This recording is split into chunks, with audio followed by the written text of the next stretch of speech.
and welcome back to my YouTube channel. Today we want to discuss something very important. Ariana Grande's legacy as a music video artist. And music videos are dying right now.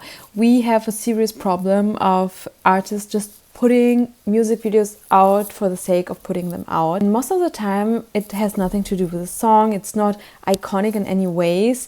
They are not getting ugly. We have like music videos where girls just show off their face card.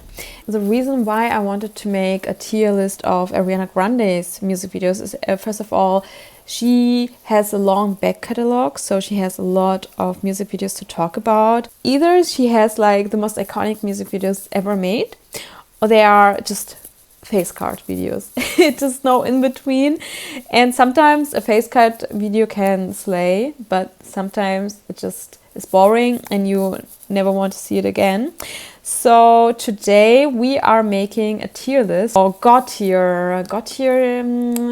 wanna say it's iconic. I think having an iconic music video is the goal. Okay, so iconic, and then we have not great video. We have, this is this tricky part because you have like iconic and then it goes straight up down, and that's why I would just put it's hot. Sometimes it's just her face card that carries all the game. Then we have she's pretty.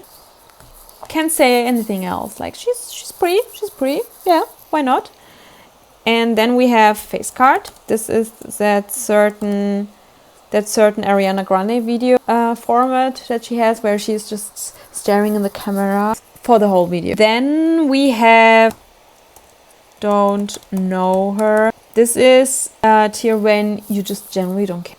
Oh God, this is a bad start, because we will start with Put Your Hearts Up, and this is a traumatizing song for Ariana Grande. I feel so bad for that young girl that trusted these music people that said, no, I think this is great. Well, okay, so this is very strange because it feels like a Cat Valentine song, and she acts like Cat Valentine in that song too. She even said in an interview that it was kind of a weird phase where she was still a Nickelodeon girl, but she really wanted to make music and didn't want to wait. I think that's why the music video is so weird. The song is under her real name, but it's a Cat Valentine song. Her spray tan is so orange that she looks like a Simpson character. I think it was just like a time where they tried to figure out where to go with her. She looks uncomfortable. I will put her in don't know her, even though I would love to make tier list only for that video, because I think that this is a special. Moving on to The Way. So The Way is special. It is bittersweet and sad, but also beautiful to watch the music video. Mac Miller and Ariana Grande, they have so much chemistry. It is heartbreaking. Music video, though, it is low budget, but they managed to make low budget really cool, like DIY, and I think that's the best way you can go with low budget. It's fun to look at it. There isn't a lot going on, but their chemistry is carrying the visuals, so I will let it slide. And I think it's just an iconic one. It's very truly 2010s coded, so I will put it in She's Pretty, because I think she's pretty. So popular song, popular song aged very well. The song is very 2010s coded, it's very anthemic. The music video is fine. It gives Monster High, which I think is cute. It's kind of a Cat Valentine song though. Then we go to Baby I. Now this is a very pretty one. Yeah, the music video, there isn't really much going on. It kind of reminds me of Put Your Hearts Up. This is not good, it's traumatic. She's on a random street and there are random dancers. That's all actually what's happening there. But I like the scenes with the sunset. She kinda is still Cat Valentine in that music video. I don't really care about the music video. And then we have Right There. And Right There is low budget, in a low budget way. I don't like when a music video is randomly like in a French monarchy. it has nothing to do with the song. So, and Patrick Schwarzenegger is in the video. Big minus points for that. Yeah, all in all, I think it's a Nickelodeon music video, and that's why I don't care for her. Okay, now we're getting into My Everything, and My Everything was like her real first era. You can really see her own aesthetic vision, her own preferences going into the music video. We have Problem, and Problem is a great visual starter for My Everything. First of all, it introduces you to the next ponytail era. And that ponytail was everything.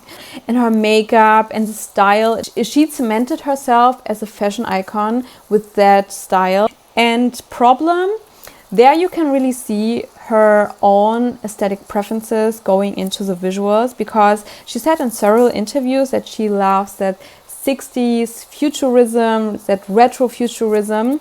You can see that in Problem, but also in other music videos. She is kind of dressed in a more retro way. It gives retro futurism with that plateau boots. Yeah, I think Problem is a good restart for her career. I would put her in, no, you know what? I put her in She's Pretty. Not It's Hot, because Iggy Azalea was in that music video, and she was in the song too. She ruined the song, she ruined the music video, the graveyard of all the songs that could have been evergreen hits if Iggy Azalea did not touch them. That's why Problem is just pretty, not hot. Then we go into Bang Bang, and I would say Bang Bang is a cutie. When I think about Bang Bang, I always get annoyed, but I watched the music video for the research, and I thought, you know what, it's cute. It's 2010's millennial optimism, and I think this is something I'm always like nostalgic for. I wouldn't play the music video again. Like, there's not a lot going on, it's just pretty girl standing there. It's fine. So Bang Bang, I would put her in Face Card. I think that's where she belongs. And then we have Break Free. And Break Free is peak retrofuturism for Ariana Grande. I believe it was fully her idea to do that. She wanted to do a music video in space. And the fashion too, it is a truly iconic one, and it is fun to look at it because she obviously had fun doing it. So it's the first iconic music video, yay! And then we go to Love Me Harder. Well, it is technically a face card video, but the aesthetics overall of the music video were exactly what the girls wanted. And the matte lipstick that dries your lip skin out, like all the life out of your lips. The ombre extension. Overall, it was just a face card music video. I have to say, The Weeknd and Ariana Grande have great chemistry. But we have to be unbiased, I guess. She is just a face card. So yeah, moving on to Santa Tell Me. Santa Tell Me is just the way in a Christmas font, but I love it. I remember watching it on Nickelodeon and was like, oh, the overknees, like the overknees and the oversized pullovers. This is everything. And a proof that you don't need a high budget to make something iconic, and this is iconic. So we will put it into iconic. And then we have One Less Time. I think what's interesting about the music video is that back then vlogging was just becoming a thing. Back then it was very cool for her to do that because she was into this zeitgeist, and I can imagine that a lot of fans thought this is so cool for a pop star to do like a vlog, and it was kind of something parasocial, just like One Direction with Night Changes, that you, as if you are with Ariana Grande. And I like the color scheme. It's very representative of the song. When I think about One Less Time, I think of purple and blue colors, but she's barely in the video. What we see from her is almost just her back. I will put her in face card actually. And then we go into Focus. Yeah, where will I put Focus? Focus is very retrofuturism, and I wonder why she chose that visual for her new era. It's not a visual reset for her next era, it's just could easily belong to My Everything. It is retrofuturism, even the sound, it kinda sounds like Problem. That's why I totally get why so many fans were disappointed, because it just felt like a continuation of my everything. I think the music video is fine. It's nothing special. I like that retrofuturism. I think she's just completely obsessed with it aesthetic. The white wig was introduced, but it's just a face card video. Okay, then we move on to the next era, Dangerous Woman. Dangerous Woman is a hot video. It is just a face card video, but it is kind of Love Me Harder, not even in a different font, but more on a different day. There is almost no difference. I like the choker, I like the matte lipstick and the hair, but it is boring one, and I never watched the music video. There isn't much going on. It's just her being beautiful. I put her in face card, even though I think she's so much more than that. Then we go to Let Me Love You. There isn't a lot to say about the music video. I don't understand why they choose that song for a music video. It's a boring song, that's why we have a boring music video. It's actually just Love Me Harder, Dangerous Woman, but with Lil Wayne in it. I like her one outfit with the ponytail and the choker and that camouflage jacket, but all in all, it's just a face card video. And then we have Into You. Such a disappointment. Into You could have been a very cool music video. The song gives you a lot of potential to make a story out of it, but she just fumbled the bag. It's just her being pretty. It could have been something like Forbidden Love. They are in a crowded room and they are looking at each other and they can't stand being away from each other. Some kind of story. There's nothing. There's just a guy who's pretty and a girl who's extremely beautiful. Again, a face card video. We have a lot of face card videos. Then we go into a real music video. Finally, we have something here. We have Side to Side. And Side to Side is a great visual instrument for that song, because when I hear that song, I think immediately of Ariana Grande with her bangs and that ridiculous head and that pink bathing suit on that bicycle. Even though there isn't a lot going on, she is hot. And we have Faith. It's just okay. I like her sometimes with blonde hair. Nothing to say about it. I don't know her. Then we have Everyday, and Everyday is so boring. Even though there is something going on, like randomly a lot of people making out, but I don't have anything to say about it. I think it's sad because every day the song, you could play with it. You can make something crazy with it, fun dances, maybe something like Problem, but it's a nothing burger. I really don't want to know her. And then we have another movie song. The song kind of sounds like a children's song. It is a Beauty and the Beast song. And the music video features a lot of scenes of the movie. And in general, I don't like when songs for a movie do that. That's why I don't really know her. I don't think Ariana Grande remembers doing that video, to be honest. So then we go to No Tears Left to Cry. Sweetener finally had budget that Dangerous Woman never seen. I don't really get why, because My Everything was a huge success. Why didn't they give her more budget for Dangerous Woman? But No Tears Left to Cry is one of my favorite songs ever. The music video is amazing. This is a music video that represents a song, like the ups and downs, the mental health issues that you have when you're like in a strong depression. Your mind is everywhere. Perspectives switch a lot in the music video, and it kind of gives you an anxious feeling. I love how the city looks like a pop girl Gotham, and I love how she puts on a different mask every day. I love the symbolism. Then we have God as a Woman. Beautiful song, very impactful. Some scenes were iconic. It's a scene where between her legs is the earth and she's like fingering the earth, and when she's with all the girls. But then you have some scenes that are just awkward and it feels like 3 different music videos. You have that one terrible balloon scene. You have that black and white scenes that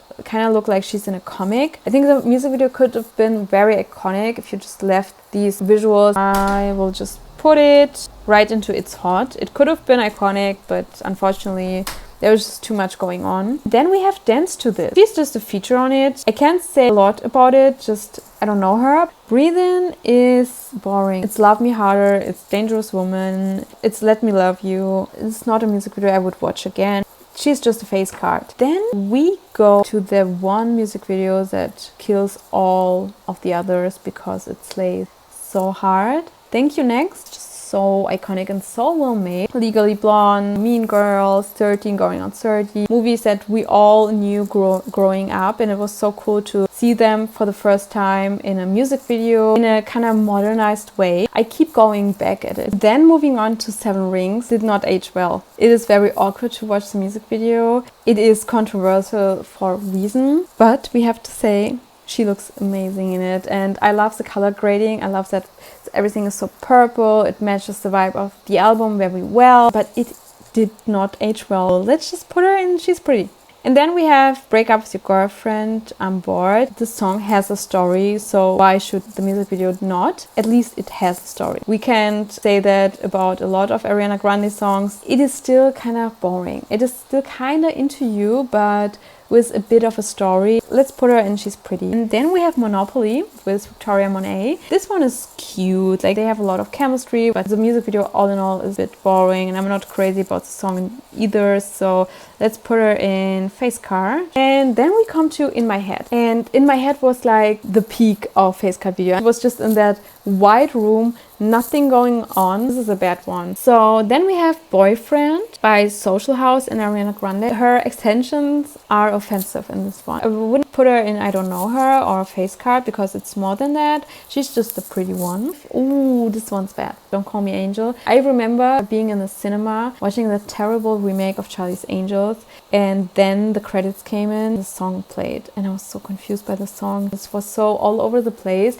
and that's exactly the way I felt about the movie too, so it kind of matches the vibe. It's just all over the place, too much going on there. I will put her in Don't Know Her because I think the music video too is just so confusing. And then we have Stuck With You. Stuck With You is just covered, and I don't really know her. I don't want to know her. And Rain On Me, I am very biased in a negative way about Rain On Me because when I worked in retail, the store I worked in didn't want to stop playing that song. The song, I heard Rain On Me for hours, and I just wanted to kill myself every time it came on. The music video reminds me a lot of COVID in general. I don't know why, but it's okay. I think it's a nice video. I'm just a bit biased. I would say She's Pretty. And then we have Positions. Positions is a great music video. It kind of reminds me of No Tears Left to Cry, where she's switching perspectives. I think Positions is very hot. It could be iconic, but I don't feel like people really remember that music video that much. No one really cares about the Positions era in general. So, and then we have 34 plus 35 song. I like that song. I know many people don't, but I love it. I think this is also a very cool reference to that retro futurism. They are building their fembot. They are styled very 60s coded. I think she's very hot. She's not iconic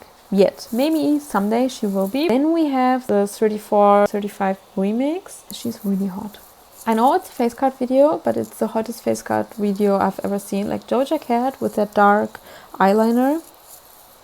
I don't know why she isn't doing this more often. Well, and then we have the Save Your Tears remix, and it's just a face card because I don't like these kind of music videos like Break the Ice or Objection, where they just suddenly became cartoons. And then we have Yes N. It has such a deeper meaning. Music critics and how she becomes a statue after the music played, but it is boring. I don't like the color grading. So yeah, I would say She's Pretty. We Can't Be Friends. It's iconic. I watched it. I was like, oh my god. Yeah, this is the diva. This is a great music video. She loves movies, obviously. This is a great movie reference to play with in a music video. I love her acting in it. I love the directing. It's a very warm music video. Maybe it's not iconic yet, but I feel like it will be iconic in 5 years. Hempstead isn't here, but we can talk about Hempstead. Hempstead would be in She's Pretty. I like that it has a story. It's kind of a forgettable music video. I'm kind of sad about it because the music video could be very emotional. You could have something that could make me cry, and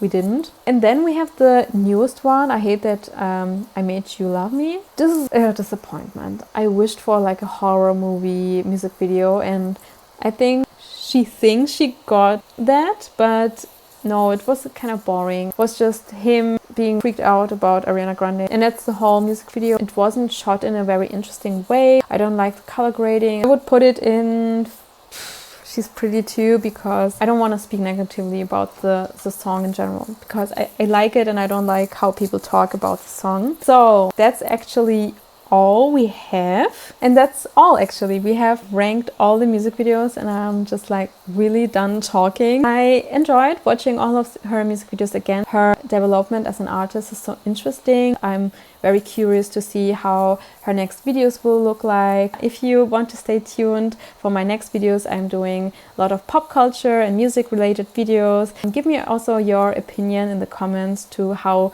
you find my rating and what would you do differently. I wish you a happy week and we see each other in the next video.